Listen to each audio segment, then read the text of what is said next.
ఎబ్బేజు ఇశ్రాయేలీయుల దేవుని గురించి మొదలుపెట్టి, నీవు నన్ను నిశ్చయముగా ఆశీర్వదించి నా సరిహద్దును విశాలపరిచి నీ చెయ్యి నాకు తోడుగా దయచేసి నాకు కీడు రాకుండా దానిలో నుండి నన్ను తప్పించుమని ప్రార్థింపగా దేవుడు అతడి మనవి చేసిన దానిని అతనికి దయచేసింది. దేవుడు తన పరిశుద్ధ లేఖనములను మన ఇంటిల్లో దీవించునుగాక. దేవుని యొక్క వాక్యము మనం నేర్చుకుంటున్నాం, వింటున్నాము. ఎబ్బేజు అని అంటే వేదన.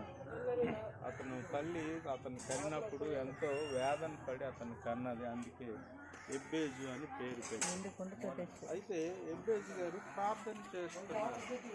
ఏమని ప్రార్థన చేస్తున్నారంటే, నిశ్చయముగా నీవు నన్ను ఆశీర్వదించాలి. దేవుడిని ఆయన అడిగింది ఏంటంటే, నీవు నన్ను ఆశీర్వదించాలి. రెండవది ఏంటంటే, నా సరిహద్దును విశాలపరచాలి. రెండవ అతని రిక్వైర్మెంట్ ఏంటంటే, మొదటిది ఆశీర్వాదం, రెండవది సరిహద్దులను విశాలపరచాలి. అంత మాత్రమే కాదు, నీ చెయ్యి నాకు తోడుగా ఉండాలి. నువ్వు నన్ను దీవించిస్తే అవ్వదు, నాకు ఇల్లు ఇచ్చిస్తే అవ్వదు, నాకు పొలం ఇచ్చిస్తే అవ్వదు. ఇవన్నీ నేనేం చేసుకుంటాను? నీ కాపుదల లేకపోతే నాకు ఎలాగవుతుంది? నీ హస్తం తోడుగా లేకపోతే నాకు డబ్బు ఎలాగొస్తుంది, ఆరోగ్యం ఎలాగొస్తుంది? కనుక ఇవన్నీ ఉండాలి అని అంటే నీ చెయ్యి నాకు తోడుగా ఉండాలి అని ప్రార్థన చేశాడు. ఆ ప్రార్థన అంట దేవునికి అంగీకారం అయిందంట. స్తోత్రం చెబుతాం. కొన్ని సందర్భాల్లో మనం ప్రార్థనలు చేస్తూ ఉంటాము, కానీ అవి దేవుడు ఆలకిస్తాడో ఆలకించడో తెలియదు. కొన్నిసార్లు మన స్వార్థం నిమిత్తం మనం ప్రార్థన చేస్తాం.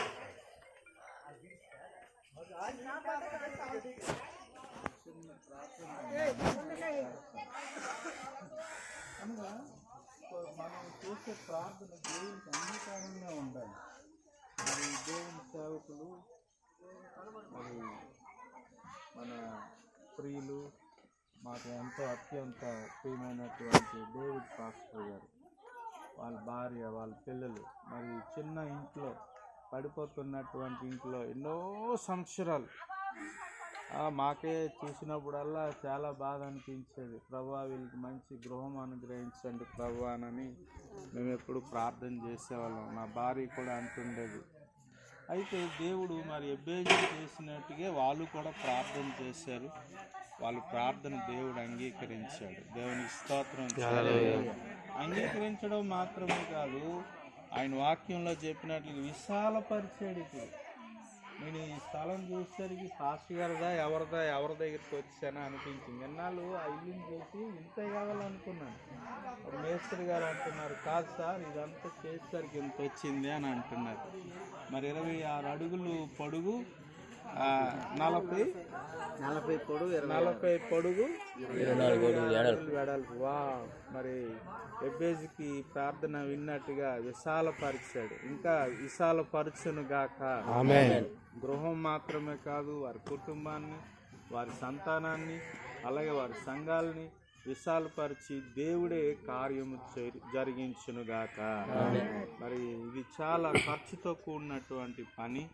మరి ₹1, ₹2 అవ్వదు. ఈరోజు చిన్న బాత్రూమ్ కట్టాలంటేనే 100,000, 1,000 రూపాయలు అవుతున్నాయి. మరి ఇంత భారీ ప్రాజెక్టు చేయాలంటే చాలా డబ్బు అవసరం.